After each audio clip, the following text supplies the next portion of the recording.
What's going on, everyone? Coach Aaron here, back in another video to help you dominate a platform. Today we're going to go over the starting position for the deadlift so you can have an efficient and big pull. So let's get right to it.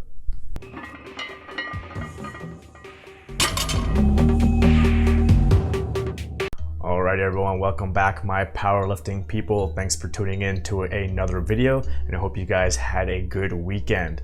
For those of you who are new to the channel and you don't know who I am, my name is Aaron Khamesi. I'm a powerlifting coach, athlete, referee, and meet director. So I make videos here on the channel for those groups of people. Last week we did some videos going over the bench press, so I figured this week I'd do some videos going over the deadlift. So if you haven't seen those videos, you can always go check out those from last week, and you can go look at my bench press tips playlist. And then this week we'll do a couple videos on deadlift and put those into my deadlift tips playlist. Don't ask me why I'm wearing my bench press nationals shirt this week for the deadlift tips and not last week for the bench press tips.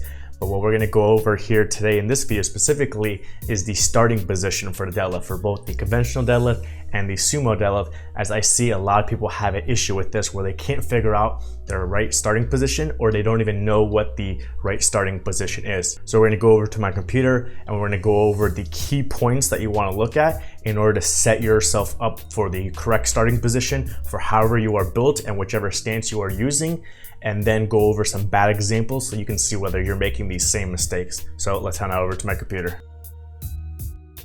All right, and I got everything already pulled up here. We're gonna go over the conventional deadlift first, and then I got another video going over the sumo deadlift. So what you might see sometimes, and I'm showing an extreme example here, but I'll play it anyways, and we'll then go over it, is you'll see something like this when people have a bad starting position. So you can see how the body kind of turns and tips before the bar even breaks the ground. So the hips come up, the torso tips over, and then the weights come off the ground. So what this is indicative of is a bad starting position. They're not in the starting position that they need to be in. So if we just look at here, this may look like, oh, okay, that's a safe position. Look how upright he is. Look how straight his back is. He's squatting the weight up, but we don't actually want to squat the weight up, and this is actually not a good position. This is not the correct position for me. And with a light enough weight, I may be able to get away with this, but with a heavy enough weight, the weight's gonna pull me into the correct position naturally. So I'm just here showing how that happens with the lighter weight with 70 kilos, just to show you an example. So there's a few things that are wrong here that are gonna be the same for every single person, regardless of what stance you use, what grip width you use, how tall you are, how short you are. So we're gonna go over those key points. Okay, the first thing which you can't see here is we want that bar right over the middle of our foot. So if this was our foot, we don't want the bar over our toes. Okay, the more the weight is in front of us, the more difficult it's gonna be. And you can kind of even test this out. If you just grab a dumbbell or heavy object, you hold it down by your side at your waist, you're gonna be able to hold it, it's fine. But if you try and hold it down in front of you like a front raise, depending on how heavy that is and how long your arms are, it's gonna be heavy and it's gonna be difficult, and then you're gonna lose it. So it's the same thing where every inch that bar is in front of that middle of the foot and in the toes or in front of the toes, the more that weight's pulling you forward, the more difficult it's gonna be, and your back has to kind of hold that weight and pull it back into you, which can also make it a little bit dangerous. Okay, and this happens much less often, but you don't want the bar too far back. Obviously you have your shin, your legs there in the way, so you can't go into your shin or behind it, but you want to keep it over the midfoot and not too far close to the shin where you can't even go down at all, and it's going to be like a stiff leg deadlift. So we want to focus right there on the middle of the foot so that the bar is going to go straight up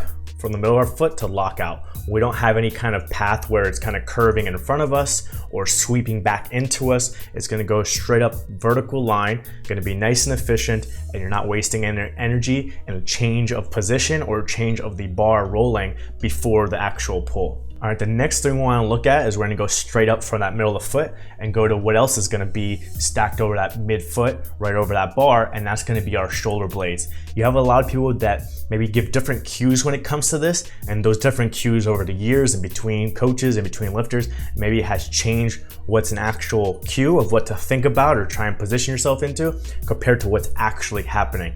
And I made a video about this months ago going over what is actually occurring, what you're supposed to be actually doing can sometimes sometimes be different than a cue to just maybe push you from one extreme. Like if you are someone who's always on your toes and going too far forward, you may cue the person to go on their heels to kind of get them more into that middle ground.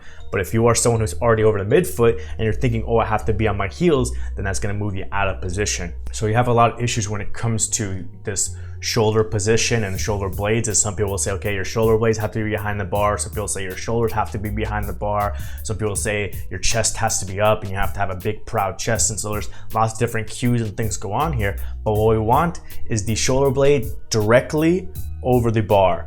So when you have your starting position, if you paused it like this, what you want to see or be able to draw is a straight line that goes through the shoulder blades, through the bar, and through the middle of your foot. So you can see that is not happening right here. My shoulder blades are not in a straight line above the midfoot and the bar. It's actually behind it, in this case to the right. All right, here, my front delt is more like straight over the bar and the midfoot, and that's not what we want. The front delt will actually be slightly in front in order to get that shoulder blade over. So we want to get the shoulder blade directly above the bar and the midfoot, and that's going to put our torso angle in a better position and our lats in a better position to hold that bar in place. Kind of connected to that, obviously from the shoulder blade, is going to be your arm going down to grabbing the bar. So kind of connected to that is this arm angle. So that's another thing you can look at. If it's hard for you to tell, like, hey, is my shoulder blade over the bar, or is it maybe a little too far forward, a little too far back, you can also look at the arm angle. So we do not want the arm angle to be straight vertical, or even in this case, it almost looks like it's angled a little bit forward. So there's actually some movement from the center of my shoulder socket here going forward to my hand. What we actually want is the other way. So if my front delts came forward on this side of the bar and my shoulder blades were here over the bar, then the arm would angle back a little bit. So we want that arm angling back slightly, because that's how it's gonna happen. When the shoulder blade's over the bar, from your shoulder socket, your arm is gonna angle slightly back to your hand. So that's another thing you can look at, is a lot of people try and go for that vertical arm, and that's what you do not want. So if you see that, you know there's some kind of issue. Next thing we want is we wanna try and get the spine into a neutral position. If you have a little bit of flexion or a little bit of extension, it may not be bad, there may not ever be an issue. It just depends on you and how you're built. So there's gonna be some kind of little bit of range. It's not gonna be, okay, this is the exact position that every single person needs to be in, but we wanna try and get as close as we can to that neutral position, maybe just slightly flexed or extended, like I said, and you wanna maintain that position throughout. You want everything to be rigid, including the spine, when you're doing the movement. So if you're starting in a super extended position and then rounding during the pull, that is not good. If you are in a neutral position and you are rounding during the pull, that is not good. And if you are already in a flex position and then you're flexing even further during the pull, then it's not a good position. We want to get the spine neutral and then try and maintain that through the pull so that the spine is rigid and we're not flexing and extending under a heavy load. That is the dangerous part of the deadlift. All right, and then the final thing, which is connected to all these other positions of the bar being over the midfoot, the shoulder blades being directly above the bar, the spine being neutral, everything like that, is we want to have the bar touching the shins. Okay, so in order to be over that midfoot, and in order to go down a little bit, do a hip hinge and get down to the bar, our shins may come forward a little bit, angle a little bit forward, and then they're gonna touch the bar. So in that bottom position, the bar and the shins are touching. We're not gonna have a gap between them. Okay, so once you have all these positions in place, the bar over the midfoot, the shoulder blades over the bar and the midfoot, the spine in a neutral position, and the bar touching the shins, then wherever you are set up as far as your hips, your knees, your torso angle, all that kinds of stuff, doesn't matter. That's all based on whether you're doing conventional, whether you're doing sumo, how wide you're going, how long your arms are, how long your torso is. Everyone's gonna look slightly different. Okay, so if you are someone who's better built for deadlift, you may be slightly more upright. If you're someone who's maybe not well built for deadlift, you may be more leaned over. When you do sumo, you may be a little bit more upright than when you do conventional. All these positions are going to be a little bit different, but these key points will be the same. So these are the key points that you want to look into. All right, and what you can do so you can figure out, hey, am I in a good position or not, is like I said, you can look at these things that I said. Like you can see if the shoulder blade, when you pause it, is over the bar. You can look at the arm, is it vertical when you pause it? And what you can do is pause and take a screenshot of your deadlift when you're setting up, like here, And then you can also then go forward some and pause and screenshot again right as you're initiating the pull or right as the bar breaks the ground. So I try and pause it maybe right when like half an inch the plates have moved off the ground, because that's typically where you're gonna be in the proper starting position. And I'll take those 2 screenshots if I'm trying to show one of my lifters, and I'll send it to them in email and show them, okay, this is the position you're trying to get into, which is improper, and this is the position your body's naturally going into, which is the correct position. So if we do that here, so here's where I'm trying to pull from, and then we go forward a little bit, and as soon as the bar breaks the ground, now we look and we say, okay, what's this position? Here, again, it's hard to tell, but the bar is over the middle of the foot.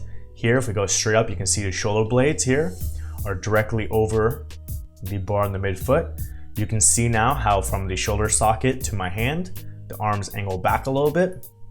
You can see I have the neutral spine. And then again, hard to tell, but the bar is touching the shins. And in general, for most people, for how everyone's built, you're gonna see that the hips are higher than the knees and the shoulders are higher than the hips. So we're not gonna get into a squatting position where the hips are below the knees, okay? It's always gonna stay above.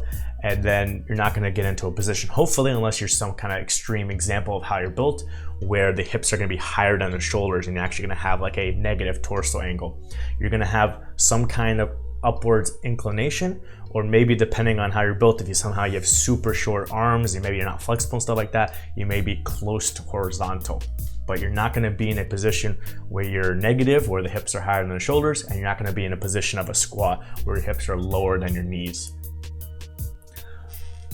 And obviously here I'm showing an extreme example, but this sometimes does happen with people with heavy enough weight, is that the weight will not only move them into the correct position, but if they lack the tightness and the wherewithal to know what their good starting position is it'll actually throw them out of position the other direction. So sometimes then the hips shoot up too much, the knees lock out too soon, the shoulder blades go too forward in front of the bar. So they go from one inefficient position where maybe they have no tightness in the hamstrings or the back, and then it gets shot into the other direction where the hips shoot up. Now the knees are locked out, they can't use their quads, and then maybe they're just like stiff legging it up with the shoulders too far in front of the bar. So that's why it's important to get yourself into the correct starting position and then initiate the pull. Not get yourself in a bad position and then say, okay, well, the weight's heavy enough, it'll move me into the correct position anyways, because it's just gonna be a waste of energy and possibly throw you further out of position in the other direction. So personally, I'm a fan of the dead stop start.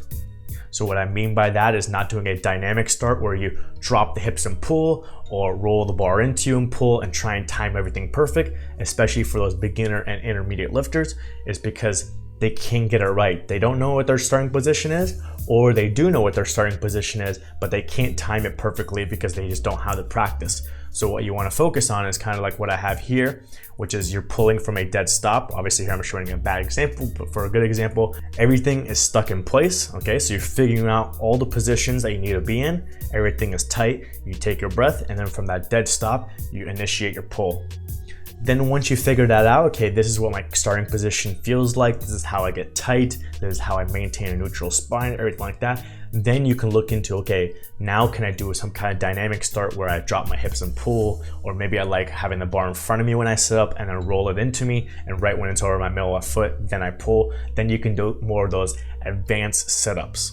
All right, and another bonus tip that we can put in here, that like say you're having trouble figuring out your starting position, it always has your hips shooting up or something like that, you just can't figure it out. It's hard for you on your own to figure out, okay, is the bar my middle of my foot, is my shoulder blades over the bar?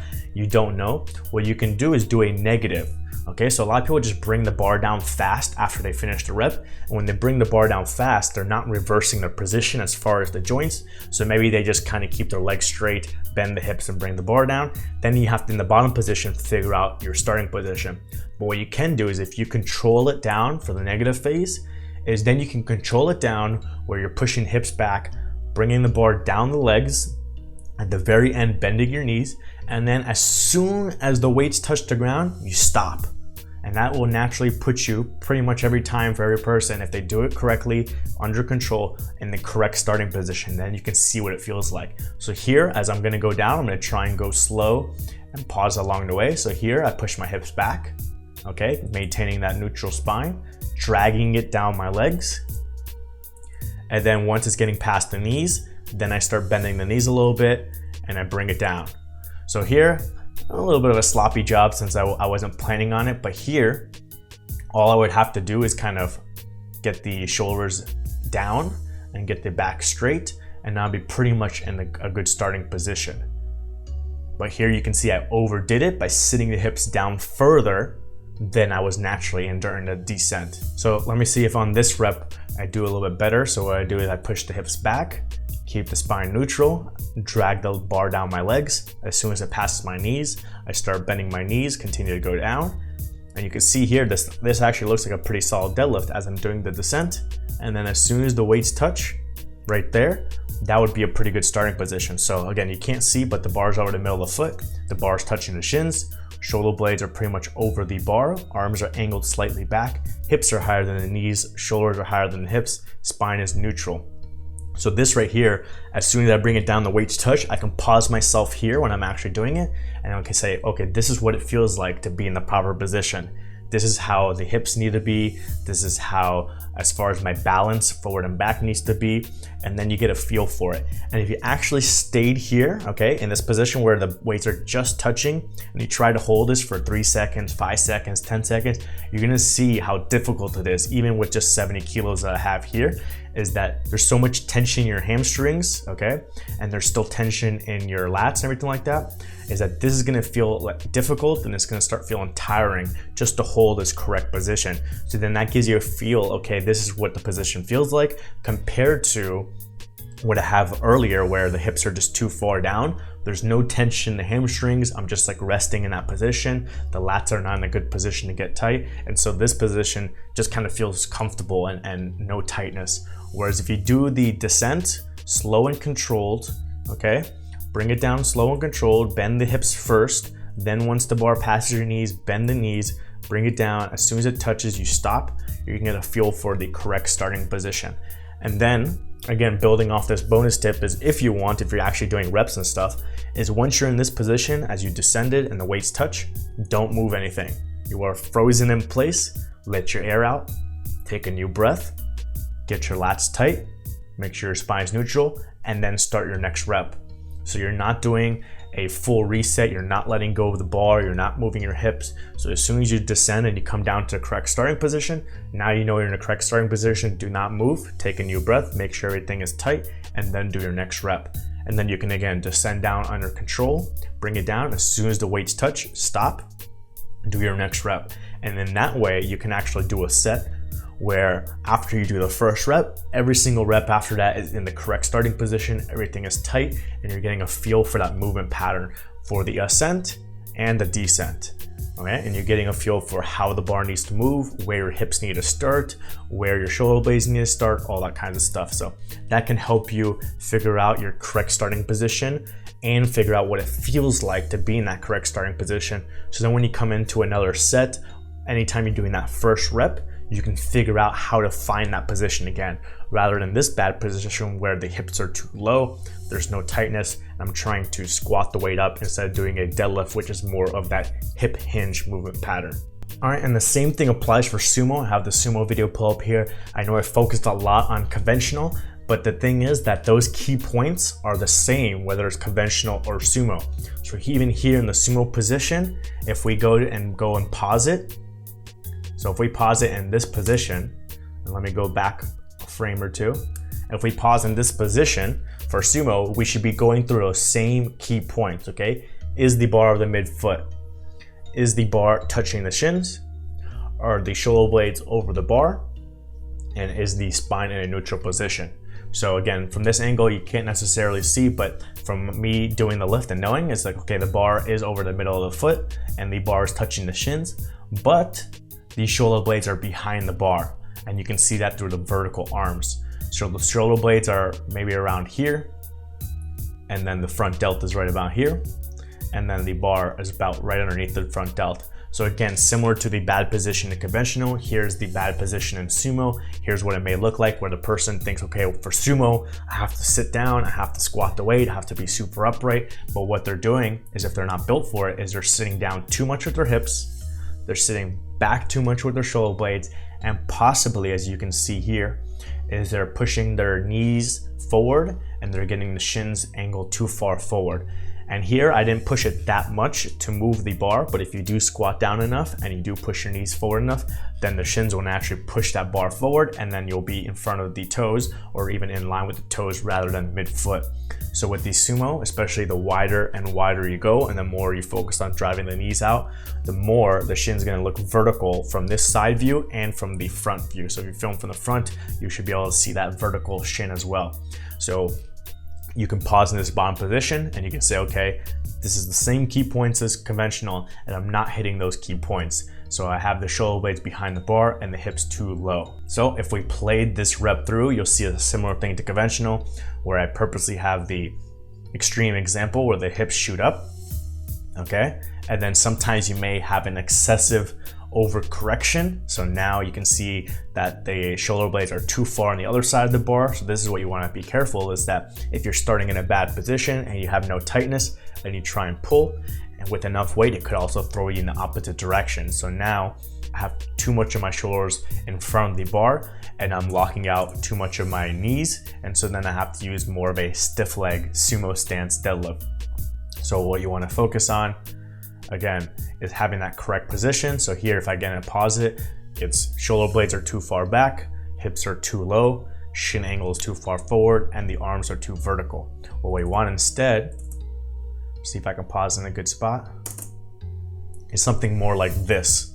So now you can see the shins are closer to vertical. I was using more of a moderate stance where the power rings are. I wasn't all the way out to the plates.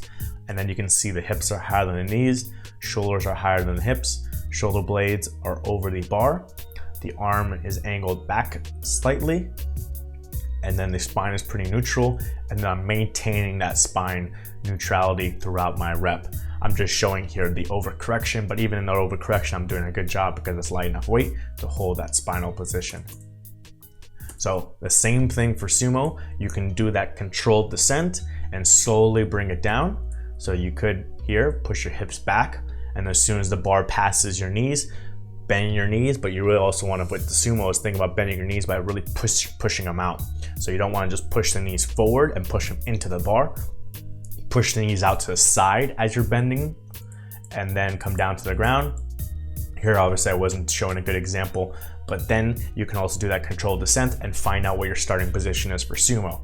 And then as well, if you want to build upon that and do further reps, is then you just stay in that position. Do not move, do not drop your hips, do not move your shoulders behind the bar, do not pass go, do not collect $200. And then from that position, you just take a new breath and then you go and do your next rep. And then so that you can do this set where every single rep is under control on the way up, under control on the way down, and you're in that same starting position every time. You're never moving out of it and you're getting a feel for it.